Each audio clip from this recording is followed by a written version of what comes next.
Hello folks, just want to show you something on a 3.6 Chrysler engine, whether they're on Jeeps or Grand Cherokees or Wranglers, and you change the thermostat on it. You could buy a thermostat kit, comes with all these parts, and then use your old housing. I don't recommend that. I recommend buying the whole kit and caboodle with the housing, because I'm going to show you why. See this heavy duty spring that they give you in these aftermarket kits? Okay, they look almost like the original ones, but I just want to show you the difference here. Look at this. Look at the thickness between where it's cut out and when it's on top. See this cut out to here. Look how thin that is, and look how thick it is on the new replacement ones.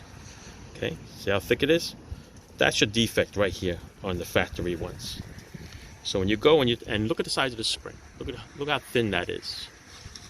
Look how thick that is and how tall it is that you have to compress it. So when you get this kit and you want to put it into your original housing, and you got to push it down and then turn it, that little piece there can break because it's very small, very brittle. And this is what happened here. See that? Snapped it right off. So better off buying the whole kit already installed. Got the thickness in here, and that's what I suggest. So a lot of guys that are working on these cars with plastic thermostat housings, change the thermostat, all of a sudden it's still overheating or still running hot.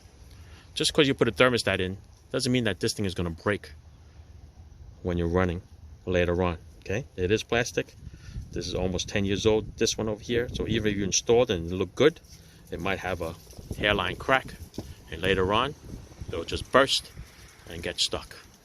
All right, so yeah, change it all up.